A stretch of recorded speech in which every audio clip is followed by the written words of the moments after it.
ஆகாஷ் தொடப்பக்கிட்டங்க. வீட்டை இன்னும் பெருக்கல. என்ன இவ்வளவு தூரம் வந்திருக்கீங்க? யாராவது வர சொன்னாங்களா? இல்ல, யாரும் கூப்பிடாம நீங்களா வந்திருக்கீங்கன்னா உங்களுக்கு பேட் டைம் ஸ்டார்ட் ஆயிடுச்சு.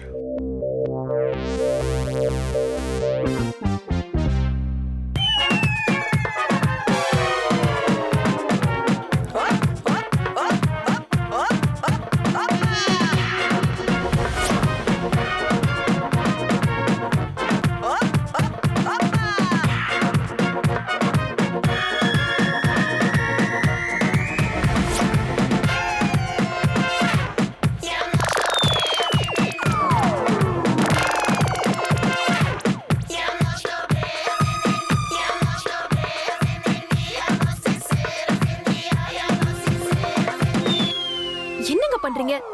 எதுக்கு நிறுத்திட்டு போறீங்க? என்னன்னா சொல்லுங்களேன். உனக்கு இது நல்லா இருக்கா?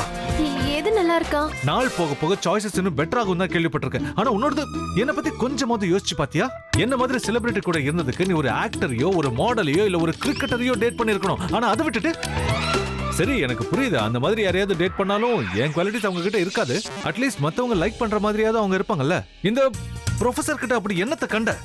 ப்ரொஃபசர் இல்ல, என்ன பேர் சொன்னா? பேராசிரியர் சுந்தர். பேராசிரியர் சுந்தர்? அவன் பேரை கேட்டா ப்ரொஃபஷனல் சொல்றா, இல்லனா கேக்க பெக்கன்னு சிரிச்சுக்கிட்டே இருக்கான். ஏய், what is got that I don't have? சொல்லு, அவன்கிட்ட என்ன இருக்கு, என்கிட்ட என்ன இல்ல? அவன் மீசைய பாரு. Please don't tell me that you like his மீசை. மனசுல அவனுக்கு Charlie Chaplin and Bharathiyar combination நினைப்பு போல இருக்கு. Well, I like Charlie Chaplin and I love Bharathiyar. ஆனா இவனை எனக்கு சுத்தமா பிடிக்கல. இவன் மீசைக்கும் கண்ணாடிக்கும் ஒரே ஒரு சிமிலாரிட்டி தான் இருக்கு. இந்த பேக்க உனக்கு ஏன் பிடிச்சிருக்குன்னு எனக்கு இப்பதான் புரியுது. ஏன்னா இந்த பேக்க பார்த்தவன உனக்கு அந்த பேக் ஞாபகம். அபி, கண்ட்ரோல் பண்ணு. ஏன் டங்கு ஸ்லிப் ஆகுது? நீங்க என்ன சொல்லிட்டு இருந்தீங்க?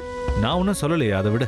இல்ல என்னமோ சொல்ல வந்தீங்க. நான் தான் எதுவும் இல்லன்னு சொல்றேன்ல, விட வேண்டியதானே. நான் கேட்டேன், என்னமோ சொல்லிட்டீங்க. நான் எதுவும் சொல்லல. அவன் மேல இருக்கிற கோவத்துல நீங்க என்னமோ சொல்ல வந்தீங்க, ஆனா அத பாதியிலேயே நிறுத்திட்டீங்க. அது என்னன்னு எனக்கு தெரிஞ்சே ஆகணும். It's not that important. நான் சொன்னது சொல்ல போறீங்களா இல்லையா?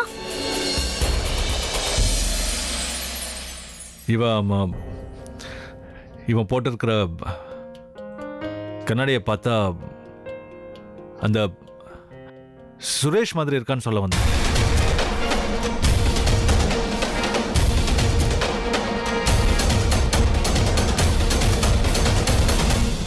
ஏய், ஏன் அவசரப்படுறேன்னா, I didn't mean in a bad way. உனக்கு எப்பவுமே இந்த ப்ரொஃபசர் டீச்சர் தான் பிடிக்குதா? அதான் கேட்டேன். எனக்கு ஈக்குவலா யாரையாவது சூஸ் பண்ணதானே என்னால கம்பீட் பண்ண முடியும். என்கிட்ட இல்லாதது ஏதாவது அவங்க கிட்ட இருந்தாதானே நான் பொறாம பண்ண முடியும். 8 or 10 பேக்ஸ் இருக்கிற மாடலா இருக்கலாம், இல்ல ஏகப்பட்ட அவார்ட்ஸ் வின் பண்ண ஆக்டரா இருக்கலாம், இல்ல கிரிக்கெட் டீமுக்கு கேப்டனா இருந்தாலும் நல்லா இருந்திருக்கும். இவனை மாதிரி லூசு பசங்களை கூப்பிட்டு வந்தா அவங்கள வச்சு என்ன பண்றதுன்னு தெரியாம நான் மண்டையை பிச்சுக்கிறேனே. மை காட் நிக்கல், இங்க நடந்ததெல்லாம் சொன்னா நீ நம்பவே மாட்ட. யூ நோ, சுந்தர பார்த்த உடனே அபி ரொம்ப ஜெலசியா ஃபீல் பண்ணா. என்ன பேசுறோம் ஏது பேசுறோனே தெரியாத அளவுக்கு அவன் கன்ஃபியூஸ் ஆயிட்டான். அபி பிரக்யா கிட்ட ஏதாவது சொன்னானா? அபி திடீர்னு கோவமா பிரக்யாவோட கையை பிடிச்சி எங்க இழுத்துட்டு போனான். உடனே அப்படி பார்க்காத. உன்கிட்ட போன்ல பேசிட்டு இருந்ததுனால தான் அவங்க என்ன பேசினாங்கன்னு என்னால கேட்க முடியல. பட் ஐம் ஷூர் அபி அந்த பிரக்யாவை லெஃப்ட் அண்ட் ரைட் வாங்கியிருப்பான். அவங்க பேசிட்டு வந்ததுக்கு அப்புறம் பிரக்யாவை அவன் திரும்பி கூட பார்க்கல. கொஞ்ச நாளைக்கு சுந்தர் இந்த வீட்ல தான் இருப்பான்னு எல்லாரும் முன்னாடி அனௌன்ஸ் பண்ணிட்டான். அத நானும் தான் கேட்டேன். ஆனா அவ ஏன் அப்படி பண்ணா? ஆப்வியஸ்லி ஜெலசி தான் ரீசன். ஆக்சுவலி அவன் அந்த சுந்தர விட தான் பெட்டர்னு பிரக்யா கிட்ட நிரூபிக்கதான் அவனை இங்க தங்க வச்சிருக்கான்னு நினைக்கிறேன். பொறாமையில அவன் ரொம்ப குழம்பி போயிருக்கான்னு நினைக்கிறேன். பாட்டி கிட்டே சொல்லிட்டானா பாத்துக்கோயேன். ஆனா சுந்தர் இந்த வீட்ல இருக்க கூடாதுன்னு தான் பாட்டி நினைக்கிறாங்க. அவங்க அதுக்கு தானே ஆசைப்படுவாங்க. தன்னோட அன்பான மருமகளை அவங்க கிட்ட இருந்து காப்பாத்தணும்னு நினைப்பாங்க. என்னவா வேணா இருக்கட்டும், எனக்கு சந்தோஷம் தான். அபி அந்த சுந்தர் இந்த வீட்ல தங்க வைக்கிறதுனால பிரச்சனை என்னமோ அந்த பிரக்யாவுக்கு தான். அவளை பார்த்தா பாவமா இருக்கு. அந்த சுந்தர் இவங்க 2 பேரும் தான் ஏற்பாடு பண்ணிருப்பாங்கங்கிற என்னோட சந்தேகம் இப்ப உறுதி ஆயிடுச்சு. அவனை எதுக்காக இந்த வீட்டுக்கு கூட்டிட்டு வந்தாங்க, என்ன பண்ணணும்னு நினைக்கிறாங்க, அதை முதல்ல தெரிஞ்சுக்கணும். ஐ அம் சோ ஹாப்பி.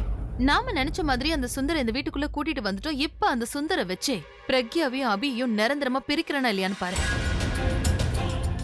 நாம 2 பேரா இருந்தாலும் அவங்க 4 பேரை விட எவ்வளவு புத்திசாலின்னு காட்டியே ஆகணும். பிரக்யாவையும் சுந்தரியும் அடிக்கடி அபி பார்க்க அவ மனசுல சந்தேகங்கிற நெருப்பு எரிய ஆரம்பிக்கும்.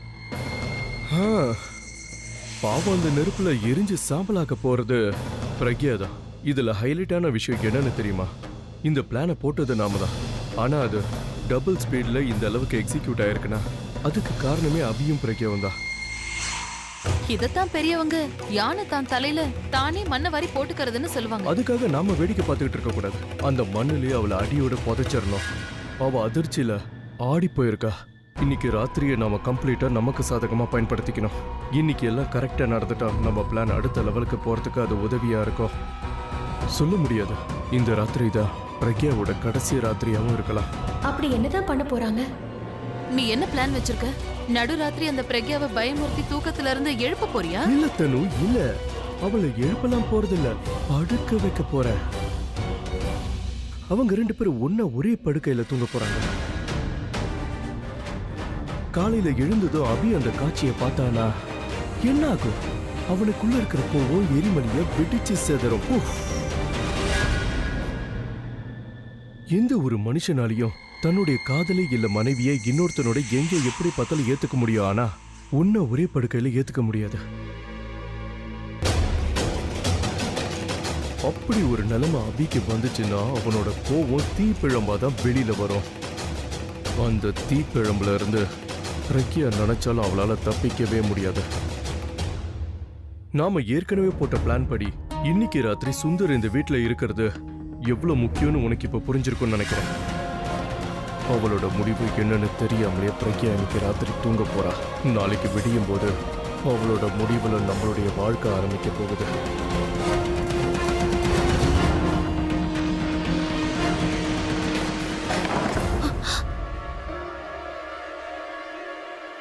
நீ இங்கே இரு, நான் போய் யாருன்னு பாக்குறேன்.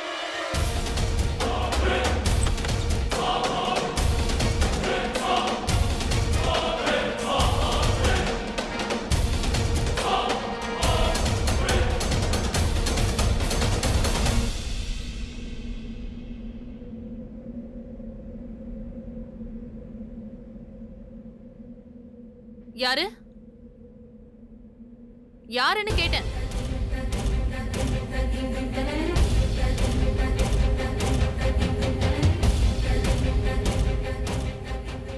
Robin, robin. Yes ma'am. இந்த பக்கம் யாராவது வந்தாங்களா? இல்ல மேம், இந்த பக்கம் யாரும் வரலையே. சரி, நீ போ.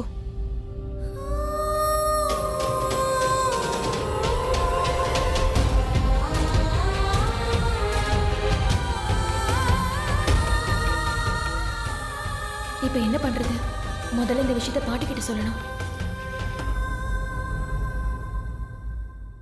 யாரு? வெளியே யாரும் இல்ல. Nikhil, you know what? நீ சொன்னது கேட்கும் போது எனக்கு இவ்வளவு சந்தோஷமா இருக்கே. அந்த பிளான் மட்டும் நடந்துருச்சுன்னா, ஓ மை காட். மறுபடியும் உன் வேலையை ஆரம்பிச்சிட்டியா? ஏன் எப்ப பார்த்தாலும் இப்படி சின்ன குழந்தை மாதிரி நடந்துக்கிற? வயித்துக்குள்ள குழந்தை இருக்கும்போது குழந்தை மாதிரி தான் பிஹேவ் பண்ணுவாங்க. நீ ஃபுல் பிளான சொல்லு. பாட்டி, நான் ஒரு 3 நாள் தான் ஊர்ல இல்ல. அதுக்காக நீங்க என்கிட்ட எந்த விஷயத்தையுமே சொல்லாம இருப்பீங்களா? இங்க என்ன நடந்துச்சு, இப்ப என்ன நடந்துகிட்டு இருக்குன்னு யாராவது சொல்லுங்க. நல்ல வேலை பிரபா, நீ வந்துட்ட. நீ இல்லாதப்போ இங்க எவ்வளவு பிரச்சனை தெரியுமா? அண்ணியோட பர்த்டே வரும்போது ஸ்பெஷலா கொண்டாடணும்னு நாங்க எல்லாரும் பிளான் பண்ணியிருந்தோம். ஆனா நாங்க நினைச்சு பார்க்காதது என்னென்னமோ நடந்துருச்சு. ஆகாஷ், ப்ளீஸ், எனக்கு ஒன்றும் புரியல. பர்த்டே அன்னைக்கு இங்க என்னெல்லாம் நடந்துச்சுன்னு எனக்கு ஒண்ணு விடாம சொல்லிடு. நீ அபிக்கு திரும்பவும் துரோகம் பண்ணிருக்க. அபியோட பொண்டாட்டியா இருந்துட்டு இப்படி ஒரு கேவலமான வேலையை உன்னால எப்படி செய்ய முடிஞ்சது? என்ன பார்க்க வரும்போதெல்லாம் நீங்க என்ன சொல்வேன்? நம்மளோட பந்தம் இந்த ஜென்மத்தோட முடிய போறது இல்ல, 7 ஜென்மத்துக்கும் தொடரும் சொன்னீங்களா இல்லையா? இன்னைக்கு என்னடானா எனக்கு தெரியாத மாதிரி பேசுறேன். ஆமா, உனக்கு அஃபேர் இருக்கு. அடுத்தவங்க சொல்றது கேட்டு தேவையில்லாம என்ன சந்தேகப்பட மாட்டாரு. ஐ அம் ஷூர் இது எல்லாத்துக்கும் பின்னாடி கண்டிப்பா அந்த தனுவும் நிக்கலும் தான் இருக்கணும். You right Prabha. அது ஒண்ணும் இல்ல, அபியும் பிரக்யாவும் ஒண்ணு சேர்றத பொறுத்துக்க முடியாம அவங்கள பிரிக்கிறதுக்காக தான் இப்படி பண்ணிருக்காங்க.